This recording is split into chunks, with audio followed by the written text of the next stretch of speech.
Direct News TV. March 15, 2024. Russia election 2024 live news. Putin looks to secure fifth term as president. People across Russia and the annexed regions of Ukraine have begun 3 days of voting to decide the country's next president. Incumbent President Vladimir Putin is largely expected to win and secure a fifth term as leader. The fact that Putin's victory is considered a given, coupled with allegations of vote rigging and the careful vetting of candidates, has left many opposition-minded Russians thinking, why bother? Even so, some Russians are planning protest votes while others won't be casting a ballot at all. Do I vote? Hell no, said 33-year-old Victor from St. Petersburg. It's not like a hard stance, I just don't bother.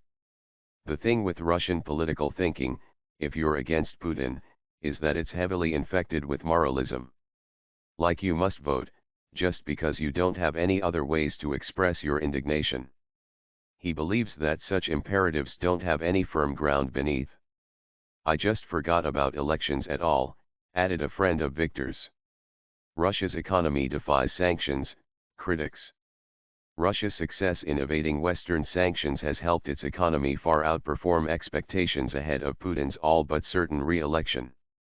Ever since Russia's invasion of Ukraine in February 2022, the Russian economy has consistently defied the dire predictions of critics, and that resilience appears to be holding firm.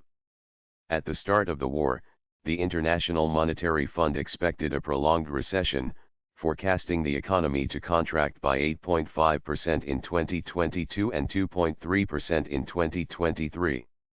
While Russia's economy did shrink in 2022, the contraction was just 1.2%, according to government figures. Last year, the economy officially grew 3.6%. More on Russia-Ukraine war. Both Russia and Ukraine have said that overnight aerial attacks had killed civilians. Ukraine's police said a Russian drone attack killed at least 2 people in the central Ukrainian region of Vinnytsia, located more than 400 kilometers, 250 miles, from the front lines. Russian troops attacked the Vinnytsia region with drones. There are dead and wounded, Ukraine's national police said in a statement on Telegram. As a result of the enemy attack, a 52-year-old man was killed and his 53-year-old wife died in hospital, it said. Meanwhile, Moscow-installed officials said shelling by Ukraine's army on the Russian-held city of Donetsk killed 3 children. As a result of barbaric overnight shelling, a direct hit was recorded on a house in a residential area, Alexei Kalemzin, the Russian-appointed mayor of Donetsk, said in a post on Telegram. 3 children died. A girl born in 2007, a girl born in 2021, and a boy born in 2014, he added. As the voting continues, so does the war. The Defense Ministry of Russia has issued a statement saying Russian troops had thwarted a Ukrainian attempt to launch a cross-border attack on Russia's Belgorod region on Thursday. It added that Ukraine had used helicopters to land up to 30 soldiers close to the border village of Kozinka. It said they were repelled by Russian soldiers and border guards. Ukrainian officials said earlier on Friday that 2 Russian border provinces, Belgorod and the neighboring Kursk region, were under attack by anti-Kremlin Russian armed groups based in Ukraine. Belgorod Regional Governor Vyacheslav Gladkov said in a statement on the Telegram messaging app that 2 people had killed and very serious damage inflicted on Kozinka village. Eyes on voter turnout. Turnout is going to be very important for the manner in which the president is expected to remain in office. Vladimir Putin has said it is the civic duty of Russians to come out to polling stations and to show not only to other Russians but also to the international community that it is very important for Russia to be united in these very tumultuous times. There are some 114 million Russians eligible to vote. This is the first time people will have a 3-day period of voting, 12 hours each day. People in the 4 regions in Ukraine that Russia annexed in September 2022 are eligible to vote as well. Putin is widely predicted to win a 5th term. Assuming he serves the full 6 years until 2030, if taken together with his time as Prime Minister from 2008 to 2012, he would become the longest reigning Russian leader since Joseph Stalin. I'm voting for Putin because I trust him, 69-year-old Tatyana, from Moscow, told Al Jazeera. He is very educated and sees the world globally, unlike the leaders of other countries. I support the direction of development of our country under the leadership of Vladimir Vladimirovich Putin because we see no other way. Once upon a time, I don't remember when, I voted for Boris Yeltsin. As Russia's full-scale invasion of Ukraine continues, Tatyana believes Western powers are at fault. In recent years, the West has demonized Russia, and it was clear even to me that we were being prepared for slaughter. And if you look at the world map in 2020, you will see how NATO bases have surrounded our country. 1 + 1 = 2. The mosaic has come together, she said. How will Navalny's supporters vote? Russian political analyst Vladimir Sotnikov says he anticipates two main voting trends by Navalny's supporters in this election. One trend will be supporting other candidates, not President Putin, the Moscow-based analyst told Al Jazeera. And the other probably will try to stay away from the election, he said, adding that there was no doubt that results would show Putin winning with a great majority. Sotnikov said he could not see any serious opposition right now in the country, calling Navalny's death probably the last outburst of opposition mood in Russia. Generally speaking, the majority of the people in Russia, especially in the regions of Russia, support the special military operation. Of course, there are people who complain that this is long enough and we should just finalize the conflict, but ordinary people support the special military operation, he added. Key moments of Putin's leadership: the Wagner mutiny. Dissatisfied by the defense ministry's handling of the war in Ukraine, Yevgeny Prigozhin, leader of the Wagner mercenary group, which led some of the Kremlin's bloodiest battles in Ukraine, ordered what turned out to be a short-lived mutiny. In June last year, Wagner Group forces took Rostov, a major city in Russia's southwest, before advancing towards Moscow. Its fighters turned back before reaching the capital after Belarus negotiated an amnesty deal. Prigozhin was left a free man as Putin described the rebellion as a stab in the back. Exactly 2 months after the failed mutiny, Prigozhin was killed in a mysterious plane crash. The Kremlin has denied responsibility for the crash, refuting accusations from Western countries and critics. Key moments of Putin's rule: the invasion of Ukraine. Crimea. In 2014, riding the upsurge in popularity after the Sochi Winter Games and encouraged by the political turmoil in neighboring Ukraine, Putin ordered Russian troops into Crimea. His swift annexation of the peninsula set off a chain reaction that culminated in armed separatists launching a rebellion in the country's east. Following a referendum that was not recognized by Ukraine or any other nation, Moscow announced that 90% of Crimeans voted to join Russia. On March 21, Putin made Crimea part of Russia. Special military operation. On February 24, 2022, Putin announced the full-scale invasion of Ukraine. He said the special military operation was to protect people, including Russian citizens who had been subjected to genocide in Ukraine. And for this, we will strive for the demilitarization and denazification of Ukraine, Putin said. Russia cannot feel safe, develop, and exist with a constant threat emanating from the territory of modern Ukraine. Key moments of Putin's rule: the early days. Beslan school siege. On September 1, 2004, Chechen rebels stormed a school in the town of Beslan in the North Caucasus and demanded that Russian troops pull out of Chechnya. For more than 50 hours, hundreds of students, parents, and teachers were held in an ordeal that ended in the deaths of more than 330 people, including 186 children, after security forces stormed the school. The Kremlin was slammed for its handling of the incident and the security forces' use of weapons, including grenade launchers and flamethrowers, which contributed to the number of casualties. Prime Minister Putin. In 2008, when Putin reached the end of his presidential term limit, he temporarily handed the Kremlin to Dmitry Medvedev. Critics described Putin's decision as a tactical move designed to keep him in power. After his term as prime minister neared its end in 2011, demonstrations and clashes with police erupted in central Moscow to protest Putin's announcement that he would run for the presidency again. In 2012, Putin began his second stint in the Kremlin and enforced a crackdown on the opposition. Clear that Putin will win again. Polls conducted by the government last month projected that Putin would get nearly 80% of the vote, securing him another 6 years in office. He's already been in power for 24 years and that could continue to 30 years when he's re-elected. Every person I've been speaking to all morning here at a voting station in Moscow, from various age groups, has said they support Vladimir Putin. They say that he is the man for the country, they trust him and they have known him for many years. They believe in his policies both domestically and foreign. What is clear is that Putin will again continue his reign in power and tighten his grip.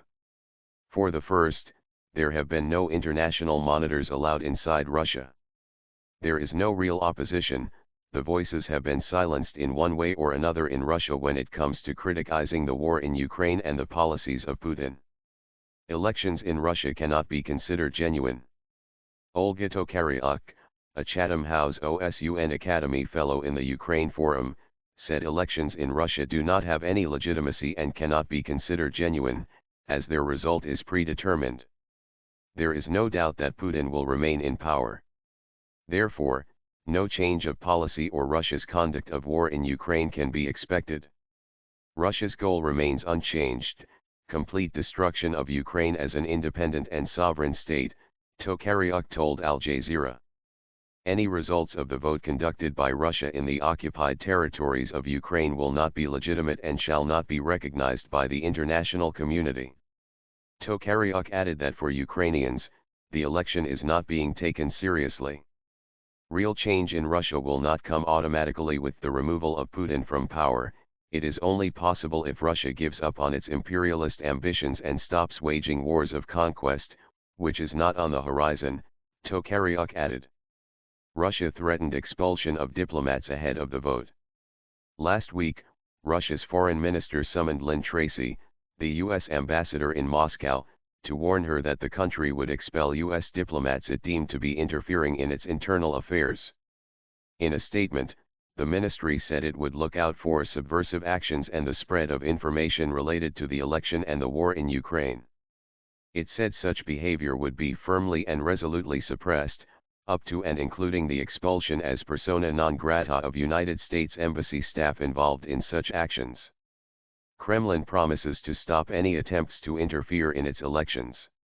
We never tell anyone how to live, but we don't want to be told, either. And so, of course, we will suppress any attempts to interfere in our elections, state news agency TASS cited Kremlin spokesperson Dmitry Peskov as saying last week. Peskov added that many countries were discussing ways to question in the information space the results of the Russian presidential election to be held next week. However, we won't be ready to listen to their conclusions and assessments. For us, the most important thing is our assessments. And for us, for each of us, the most important thing is our vote, he said. Navalny's widow has called for election day protests. At her husband's funeral, Yulia Navalnaya, the widow of Russian opposition leader Alexei Navalny, urged people to protest against Putin on election days. What to do next? The choice is yours. You can vote for any candidate except Putin, she said. You can ruin the ballot. You can write Navalny in big letters on it. And even if you don't see the point in voting at all, you can just come and stand at the polling station and then turn around and go home, she said. What are the main election issues? Economy. Following the invasion of Ukraine, Russia was hit with waves of sanctions aimed at penalizing the country for its military operation.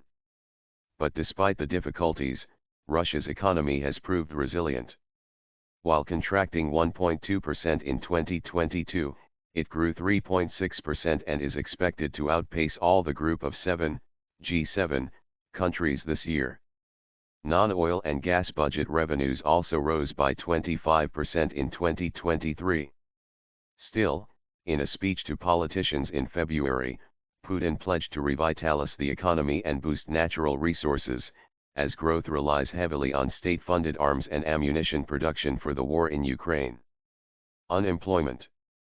In February, First Deputy Prime Minister Andrei Belousov said unemployment levels were at a record low of 2.9%. Growth across Russia's services sector also slowed as companies dealt with labor shortages. The challenges of keeping staff and slow growth have led some firms not to replace voluntary leavers, leading to the slowest job creation in 7 months. What has Ukraine said about the election? The election is also being held in Crimea and the regions Russia annexed from Ukraine in 2022, including Luhansk, Donetsk, Zaporizhia and Kherson. Following elections the West and Ukraine denounced as a sham. In December, Ukraine's foreign ministry issued a statement slamming Russia's decision to hold presidential elections in the territories and calling on the international community to impose sanctions on those involved in their organization and conduct. Any election in Russia has nothing to do with democracy. They serve only as a tool to keep the Russian regime in power, the ministry said. Putin on Wednesday accused Ukraine of increasing its attacks on Russian territory to interfere with the upcoming elections. How has the war in Ukraine affected the vote? Many opposition figures are viewing the election as a way to gauge public opinion on the war in Ukraine that was launched 2 years ago. Before he was banned from running in the election, Boris Nadezhdin had run on an anti-war ticket and garnered support over his comments that the war in Ukraine was a fatal mistake and had said he would try to end it through negotiations. Putin critic Alexei Navalny had also called on voters to go to the polls and protest against Putin's rule and the war shortly before his death. Putin views these elections as a referendum on approval of his actions. Referendum on approval of the war, Navalny said in a statement passed on from behind bars. Let's break his plans and make sure that on March 17, no one is interested in the fake result, but all of Russia saw and understood. The will of the majority is that Putin must leave. Unprecedented demand for online voting, report. The RIA Novosti state news agency has reported that online voting in the presidential election was temporarily operating on a queue basis in Moscow due to unprecedented demand. Putin calls on Russians to head to the polls. Putin called on Russians to vote in the presidential elections during a video address on Wednesday night. I would like to emphasize that the people are the only source of power in our country. This key legal provision is enshrined in the Constitution. It means that only you, the citizens of Russia, determine the future of the fatherland, Putin said. He added that the country was going through a difficult period and that to overcome it, it needed to stay united and confident. Our military on the front lines will vote as well. They display courage and heroism, defend our fatherland, and participate in the elections to set an example for all of us, he said.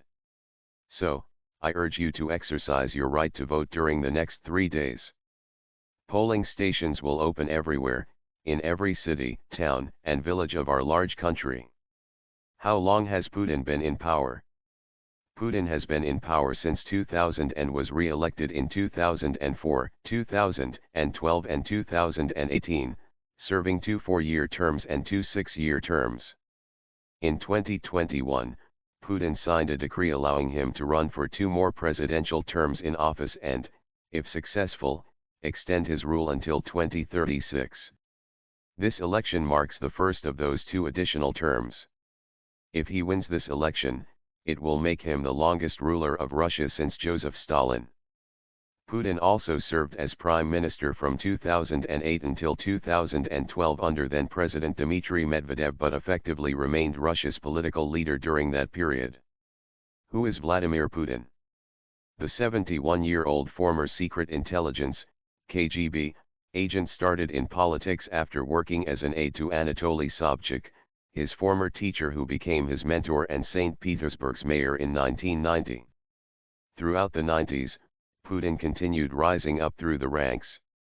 By 1998, he led the KGB's successor organization, the Federal Counterintelligence Service, FSK, now known as the Federal Security Service of the Russian Federation, FSB. In the following year, President Boris Yeltsin named Putin as prime minister. When Yeltsin resigned in 1999, Putin took over as acting president. Months later, he won the presidential election in May 2000 with 53% of the vote and began his first four-year term.